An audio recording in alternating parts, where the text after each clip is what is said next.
Al-Kisah, ada seorang muslim fakir yang memiliki tanggung jawab keluarga di hari Asyura. Ia dan keluarganya melaksanakan puasa di hari itu. Namun, sayangnya ia tidak mempunyai makanan untuk berbuka, sehingga ia pergi keluar untuk menemukan sesuatu yang ia dapatkan. Terus selanjutnya ia pun pergi ke pasar. Kemudian ia melihat seorang pedagang muslim di sebuah toko emas. Di sana terhampar banyak emas dan perak. Ia pun menghampiri pedagang itu sembari mengucapkan salam dan berkata, "Wahai tuan, aku orang fakir. Maukah kamu meminjamkanku 1 dirham untuk membeli makanan berbuka untuk keluargaku? Dan sebagai balasannya, aku akan mendoakanmu di hari yang mulia ini." Mendengar hal itu, pedagang emas itu pun memalingkan wajahnya dan ia tidak memberikan apapun kepada orang fakir tersebut. Lalu orang fakir itu pun memutuskan untuk pulang dengan hati yang remuk dan pilu karena tak tahan air mata pun bercucuran di pipinya. Suatu kejadian, ternyata ada seorang Yahudi di dekat toko itu memperhatikannya dan menyaksikan perbincangannya dengan pedagang tersebut. Karena kasihan, orang Yahudi ini pun menghampirinya dan ia berkata, "Barusan aku melihatmu berbicara dengan tetanggaku si Fulan." Lalu orang fakir ini pun menjawab, "Aku ingin meminjam 1 dirham darinya agar aku bisa membeli makanan berbuka untuk keluargaku. Namun sayangnya ia tidak berkenan, padahal aku telah berjanji akan mendoakannya hari ini sebagai balasannya." Lalu orang Yahudi pun bertanya penasaran, "Memang ini hari apa?" "Ini adalah hari Asyura," jawabnya orang fakir tersebut. Tanpa berpikir panjang, orang Yahudi itu pun memberikannya 10 dirham dan ia berkata, "Ambillah ini dan nafkahilah keluargamu karena memuliakan hari ini." Orang fakir itu pun riang dan gembira. Ia pun segera pergi membeli makanan berbuka dan menyerahkannya kepada keluarganya. Dan di malam harinya pun, ia bermimpi dengan pedagang muslim tadi. Di mimpi itu, seakan-akan kiamat sudah tiba. Pedagang muslim sangat kehausan dan kelaparan.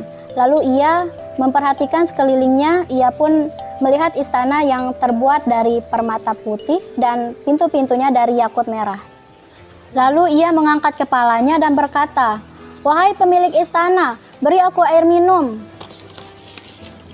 Kemudian dijawablah, "Istana ini adalah istanamu kemarin hari. Ketika kamu menolak orang fakir yang hatinya pilu itu, maka namamu telah dihapus. Lalu ditulislah nama tetanggamu orang Yahudi yang memberikan 10 dirham kepada si fakir itu sebagai pemiliknya."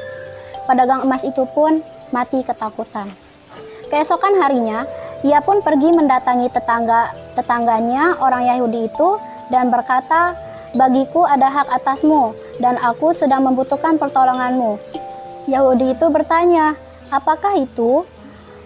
Maukah kamu menjual kepadaku pahala 10 dirham yang kamu berikan kepada orang fakir kemarin seharga 100 dirham?" pinta seorang pedagang emas. Orang Yahudi pun menjawab, "Demi Allah, seandainya kamu membelinya dengan seharga 100.000 dinar pun, aku tidak akan mau.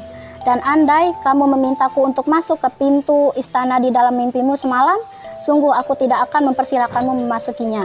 Lalu pedagang muslim ini bertanya, "Siapa yang membuka rahasia mimpiku ini?" Dia adalah zat yang apabila berkehendak maka mengatakan jadilah maka jadilah. Dan aku bersaksi bahwa tiada Tuhan selain Allah dan tiada sekutu baginya.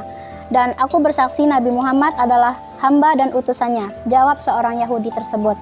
Oh, Yahudi itu masuk Islam ya, Kak? Iya, orang Yahudi itu masuk Islam karena ia sudah diberikan hidayah dan sudah diperlihatkan bukti oleh Allah.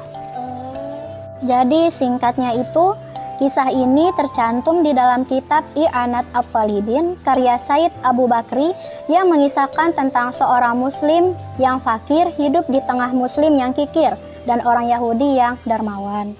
Di akhir kisah ini, Said Abu Bakri Syato berpesan kepada kita agar mengintrospeksi diri dan bercermin dari kisah ini. Wahai saudaraku, ini adalah orang Yahudi dan ia berbaik sangka dengan hari Asyura. Padahal ia tidak mengetahui keutamaan hari Asyura.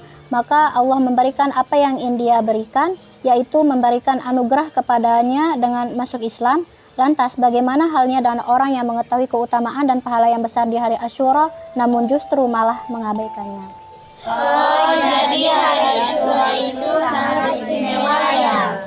Ya, hari Asyura itu sangatlah istimewa. Jadi apabila hari Asyura, setidaknya kalian harus berusaha untuk bersedekah. Seperti cerita Yahudi tadi, ia bersedekah dengan 10 dirham, dan balasannya yaitu istana yang sangat megah, dan akhirnya Yahudi itu mendapatkan hidayah dan masuk Islam. Kalian paham kan? Paham. Ya udah, sekarang persiapan tidur karena besok akan sekolah. Makasih ya Kak, Ustaznya.